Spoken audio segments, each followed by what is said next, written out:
Hamas has pushed back after being criticized by U.S. Secretary of State Antony Blinken for not yet accepting a ceasefire proposal, saying it had shown positivity towards the negotiations.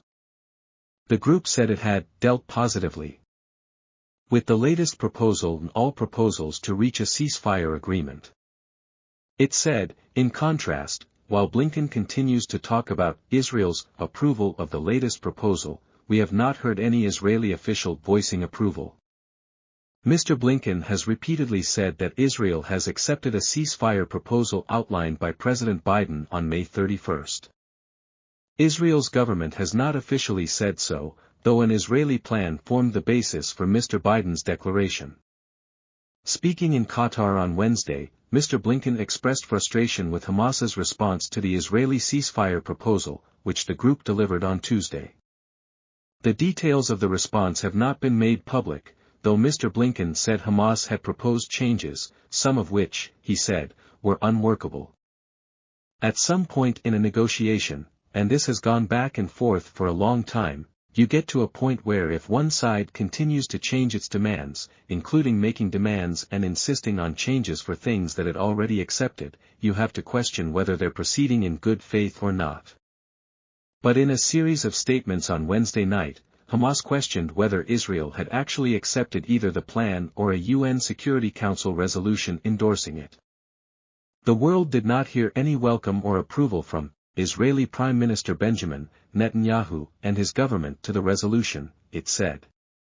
Rather, they continued to emphasize the rejection of any permanent ceasefire, in clear contradiction with the Security Council resolution and President Biden's initiative.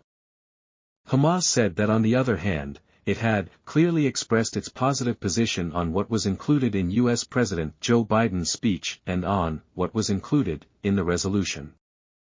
It also said it had confirmed its readiness to cooperate with the mediators involved in the ceasefire negotiations. After a meeting with Mr. Netanyahu in Jerusalem on Monday, Mr. Blinken said the Prime Minister had reaffirmed his commitment to the ceasefire proposal.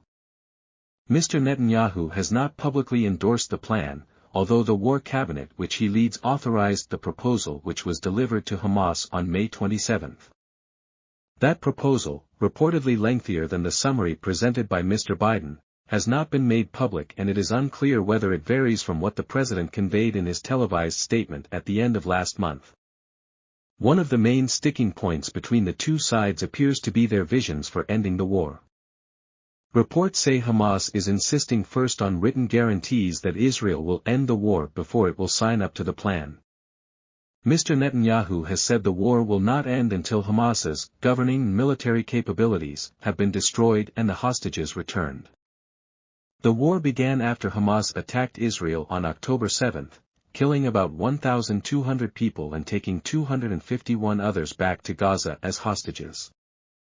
The Hamas-run health ministry says more than 37,000 people have been killed in Israel's offensive since then.